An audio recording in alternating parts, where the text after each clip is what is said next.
Good morning, beauties. I hope you're having an awesome, delicious day. It's been a while since I said that word. Today's video is going to be a little interessante. So, we're going to basically talk about, it's the end of the year or getting close to the end of the year. Today, as I'm recording the video, is December 24th. Merry Christmas Eve. I love the holidays. Side note, I love the holidays because the holiday season, because people tend to be more happy.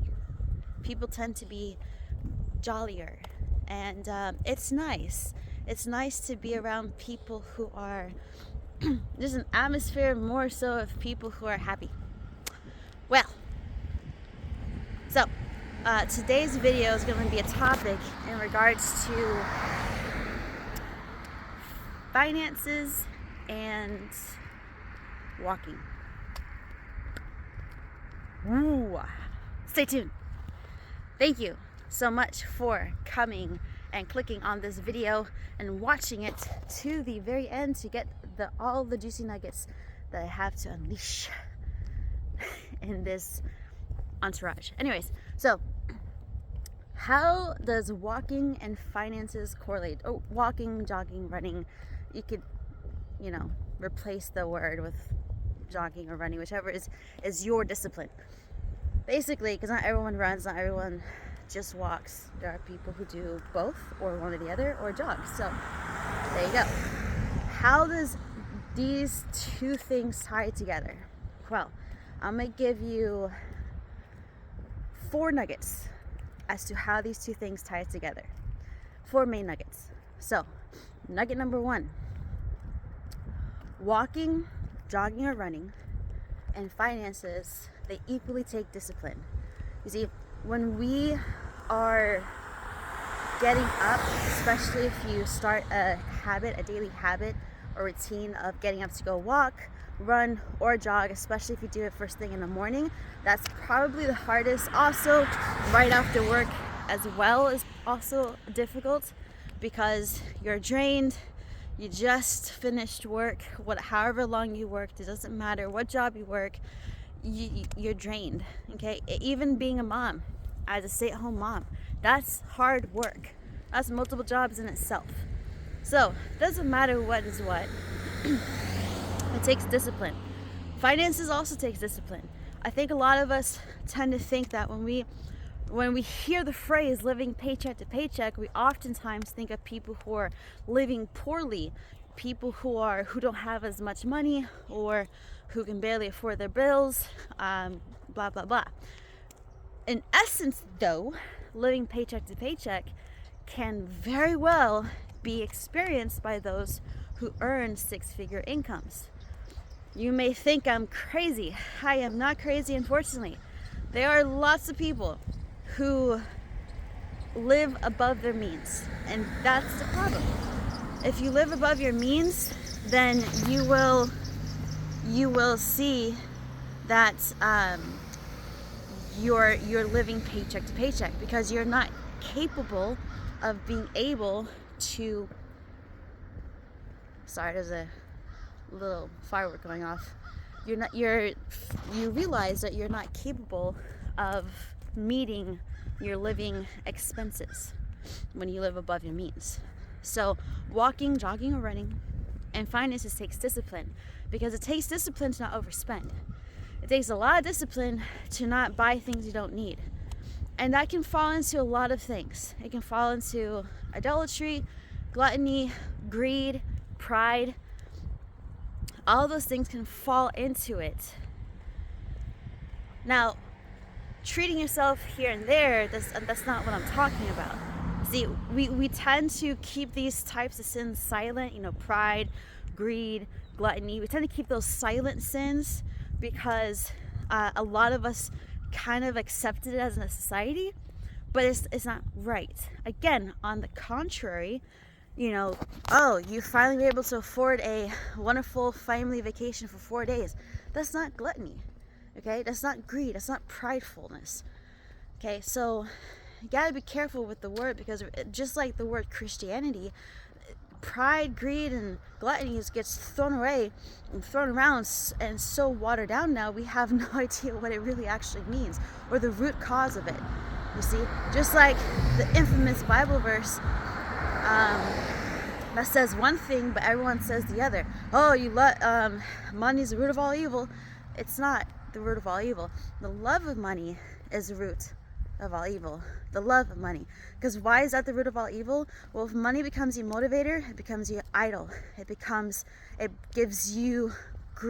brings on greed and pride. Then you become lustful. All these things. It's the root. The love of money is the root of all kinds of evil. This is plain and simple. Not money itself, the love of it. Anywho, so golden nugget number 1. It takes discipline. It takes discipline to save and budget. It takes discipline to not overspend. It takes discipline in your finances to try to get out of debt. And that's just the name of the game. It takes discipline to walk, jog, or run. I love running. It takes discipline because there are days, I will be honest with you, there are days I just don't feel like running. I really just don't feel like it. I go out, take one step at a time, put one foot in front of the other, and bada bing, bada boom, I start running. Hey, there you go. Same thing with finances, same thing with anything else that takes discipline. Anything worthwhile requires hard work and discipline. All right, so golden nugget number 2. How do finances and walking, jogging, running correlate together? Well, they take patience. You see, you don't get rich quickly, okay? Your wealth doesn't grow quickly. You see, when you put your money in a savings vehicle, I say savings vehicle, that's just a financial term, not a literal vehicle, but when you put your money in a savings vehicle, then you have to give it time to compound interest. See, there's this thing called the Rule of 72. The Rule of 72 states, gives you kind of a very simplistic viewpoint of insight as to how long you may take your money to double. So, at a given interest that you're accruing. So, for example, if you're accruing, let's not even go with the bank savings account because that's usually 1% or less. Banks have CDs, but there's annuities, there's IRAs, Roth IRAs. There's so many better types of investment vehicles that can compound on average about 10 to 12% interest, which is amazing. That's over 100% interest growth than just a savings account. That's probably even more than 100%. Honestly, it's probably close to 1,000% because of how little you get in a savings account in the bank. I digress. Anyway, so it takes patience. When you say you have a savings vehicle that gives you 12% on average interest, well, the Rule 72 will tell you that it would take you 6 years to see your money double. So if you invested $20,000 into this vehicle and it's averaging 12%, then hypothetically speaking, you may be able to see your money grow from 20 to 40 in 6 years. And then in 12 years, on a 12th year, you now have $80,000. So you invested at 20. Now in 12 years, you have $80,000. Oh, but in 24 years, how much money do you have? You have $320,000, not $160,000, $320,000. Anywho, so it takes time. So even if you started today and you average 12% return, it doesn't matter how old you are. You could be 20, you could be in your 20s, you could be in your 30s, 40s, or 60s. Or 50s, I mean, say you're in your 40s and you start today, better late than never, right? So you start today, you average 12%, you've started with the $20,000 as a hypothetical situation. Then by the time you say you're 41, by the time you're 65, you have about 300 grand. Bada bing, bada boom. You can invest in real estate. You can invest in a lot of different things, but it takes time. You see, some people may go into day trading and think they can do it, but then they turn into gambling because, the love of money is the root of all kinds of evil. you turn into gambling. You take chances, and you're like, oh well, let me just buy here, sell here. This stock goes up. It takes patience. It takes patience. So that's golden nugget number 2, is that both finances and walking, running, or jogging takes patience, because again, you're not going to be able to get up like from never walking before to running a marathon the next day. It takes time. I mean, obviously, you technically could, but you will get a lot of injuries because your body's just not used to it. It takes time. It takes time to grow. Golden nugget number 3. When it comes to how does finances relate with walking, running, and jogging. So we said, the first one, we said that it takes discipline. Second golden nugget is that it takes patience. The third golden nugget is it requires strength. See, or will. Let's say that, willpower. So willpower gets you through, keeps you going. Motivation, determination, that's great. It can start you. But willpower keeps you going. Because let me tell you something. Unless you're like 10 years old, obviously by now you kind of realize that life is gets a little crazy. Things start falling apart at times, and that's okay. It's life. So willpower would get you through those hurdles. You know, it's fun to watch. I'm not sure if you ever watched any type of running events, but you watch like a steeplechase or the 110-meter hurdle, 400-meter hurdle. It's crazy. It's very rare. Or 300-meter hurdle, sorry. It's very rare, but it's crazy. But you've watched a hurdle event or a steeplechase. Oh my goodness. You're constantly jumping over hurdles and you're getting tired. You are getting, lactic acid is building up. You're running so fast. You're running so far, but you have to still have explosive power enough to jump over something.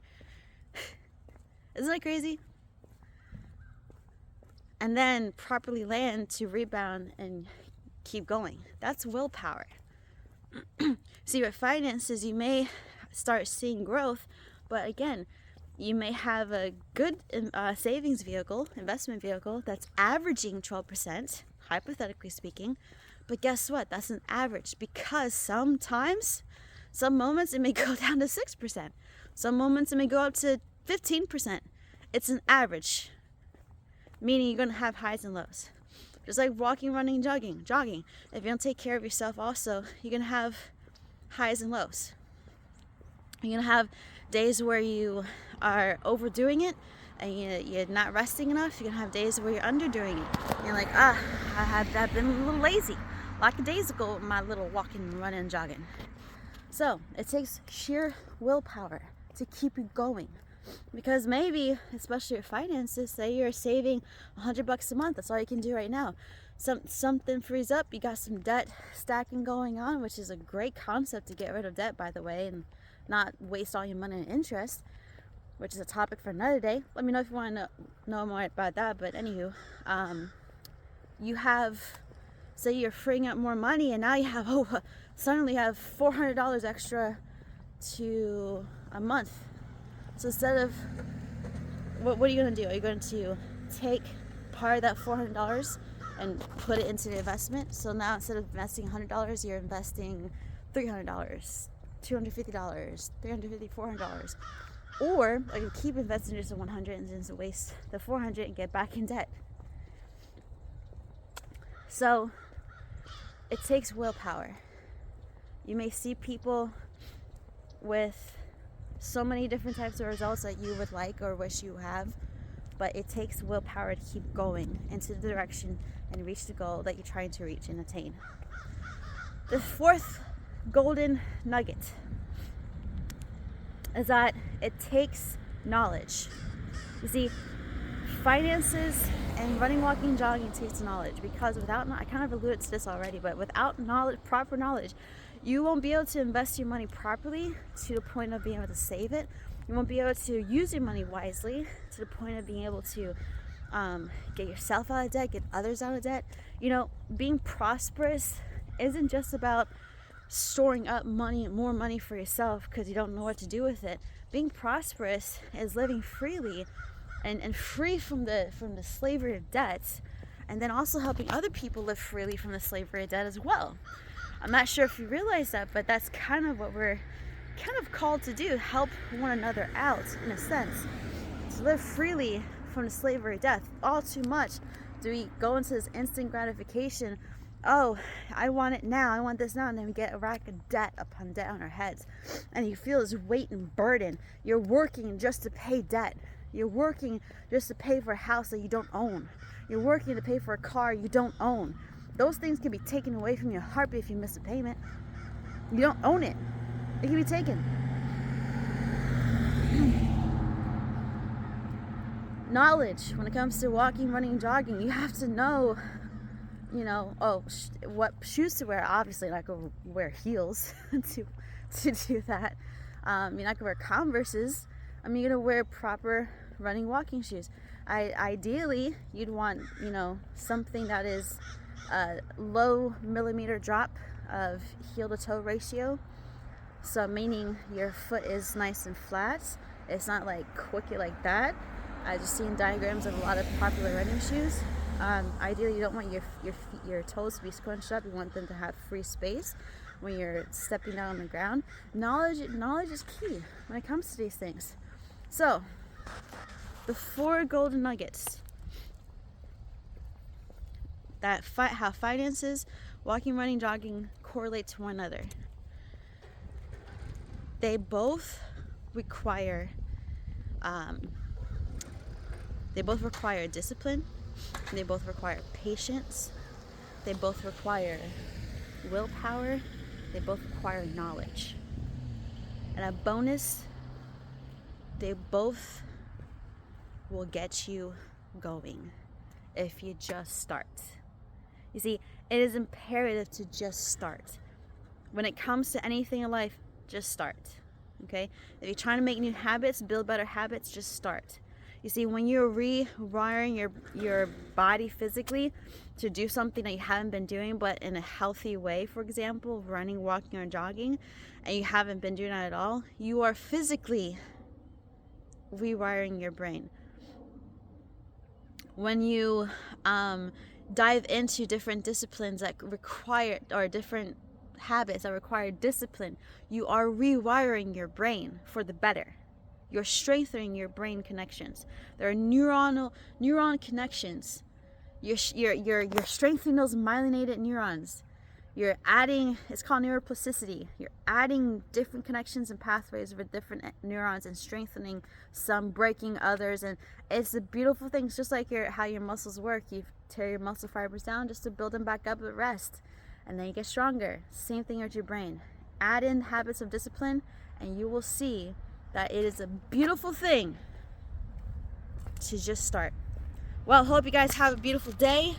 Enjoy your Merry Christmas if you see this before Christmas, and or even if you see it after.